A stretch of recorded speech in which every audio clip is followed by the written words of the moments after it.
अस्सलाम वालेकुम। आज हम नेक्स्ट पढ़ेंगे सल्फ़र ट्राईऑक्साइड के बारे में। हम बात कर रहे थे सल्फ़र ऑक्साइड्स के, तो सल्फ़र ऑक्साइड में हमने ऑलरेडी सल्फ़र डाइऑक्साइड के बारे में पढ़ लिया है। तो ये नेक्स्ट हमारे पास टॉपिक है सल्फ़र ट्राईऑक्साइड। तो सबसे पहले इसको प्रिपेयर कैसे किया जाता है, तो हमारे पास दो मेथड हैं। हम दो मेथड से इसको प्रिपेयर कर सकते हैं। पहले मेथड नंबर 1 है बाय ऑक्सीडाइजिंग एजेंट। तो जब भी सल्फ़र डाइऑक्साइड का रिएक्शन हाइड्रोजन पर ऑक्साइड के साथ किया जाता है तो हमारे पास सल्फ़र ट्राईऑक्साइड प्रोड्यूस होता है, साथ में वाटर प्रोड्यूस होता है। इसके अलावा जब ओजोन मालिक्यूल का रिएक्शन करवाया जाता है सल्फ़र डाइऑक्साइड के साथ, तब भी सल्फ़र डाइऑक्साइड जो है वो सल्फ़र ट्राईऑक्साइड के साथ में कन्वर्ट हो जाता है। इसके अलावा सल्फ़र डाइऑक्साइड का रिएक्शन जब ऑक्सीजन के साथ करवाया जाता है प्लैटिनम कैटालिस्ट की मौजूदगी में, यानी सल्फ़र डाइऑक्साइड की ऑक्सीडेशन की जाती है प्लैटिनम वैनेडियम पेंटाऑक्साइड की मौजूदगी में, तो सल्फ़र ट्राईऑक्साइड जो है वो प्रोड्यूस होता है। ये मैं ऑक्सीडाइजिंग एजेंट के जरिए। उसके बाद हम बात करते हैं जी by distillation of fuming sulphuric acid. अगर हम फ्यूमिंग सल्फ्यूरिक एसिड की डिस्टिलेशन करेंगे तो उससे भी हम जो है वो प्रिपेयर कर सकते हैं सल्फ़र ट्राईऑक्साइड।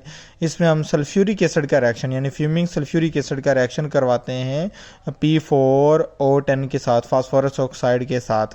जब वो रिएक्शन करवाया जाता है तो हमारे पास फास्फोरिक एसिड प्रोड्यूस होता है, साथ में सल्फ़र ट्राईऑक्साइड जो है वो मेजर प्रोडक्ट के तौर पर हमें हासिल हो रहा होता है। तो ये दो मेथड हैं सल्फ़र ट्राईऑक्साइड को प्रिपेयर करने के। इसके अलावा नेक्स्ट हम बात करते हैं जी फिज़िकल प्रॉपर्टीज़ के बारे में। तो रूम टेम्परेचर पर ये गैसियस स्टेट में मौजूद है, और अगर हम बात करें इसका फ्रीजिंग पॉइंट तो 16.8 डिग्री पर इसको हम फ्रीज कर सकते हैं। ये जो है वो सॉलिड फॉर्म में, क्रिस्टलाइन फॉर्म में, टू फॉर्म में एग्जिस्ट करती है जी, अल्फ़ा फॉर्म और बीटा फॉर्म की फॉर्म में ये मौजूद होते हैं हमारे पास।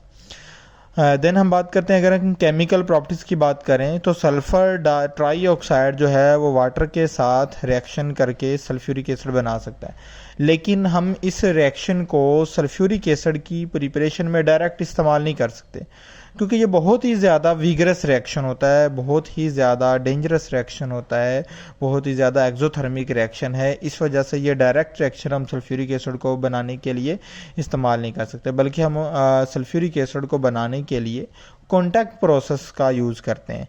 और कॉन्टैक्ट प्रोसेस में आप लोग जानते हैं कि पहले सल्फ़र डाइऑक्साइड बनाया जाता है, फिर उसको सल्फ़र ट्राईऑक्साइड में कन्वर्ट किया जाता है, फिर उसे ओलियम में कन्वर्ट किया जाता है, ओलियम से फिर आगे सल्फ्यूरिक एसिड बनाया जाता है। तो ये डायरेक्ट रिएक्शन हम यूज़ नहीं कर सकते। इसके अलावा जब सल्फ़र ट्राईऑक्साइड का रिएक्शन मेटालिक ऑक्साइड यानी कैल्शियम ऑक्साइड के साथ किया जाता है तो कैल्शियम सल्फेट बनता है। अगर हमारे पास सोडियम ऑक्साइड होता है तो सोडियम सल्फेट बन जाता है, मैग्नीशियम ऑक्साइड होता है तो मैग्नीशियम सल्फेट भी बनाया जा सकता है।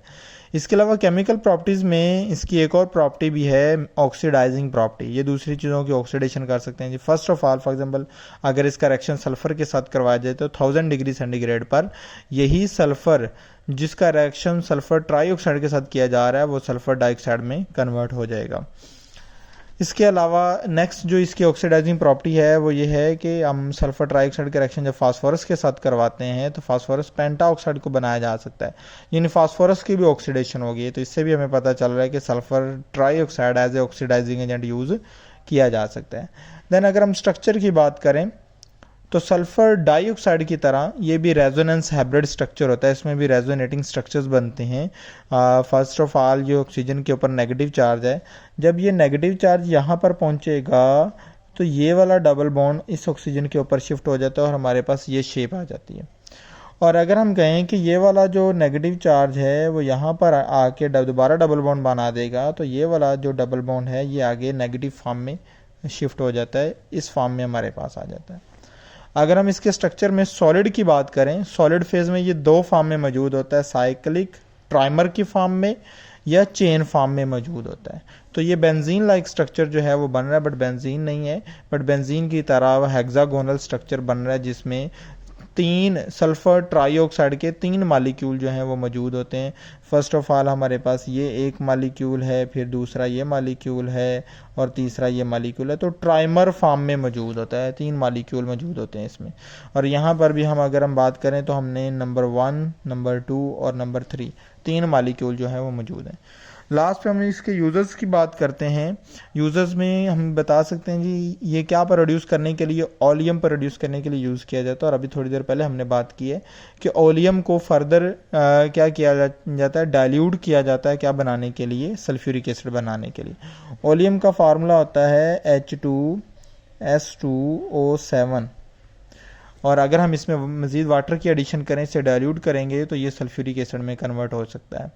इसके अलावा it can be use as drying agent, ये ड्राइंग एजेंट के लिए भी यूज़ किया जाता है।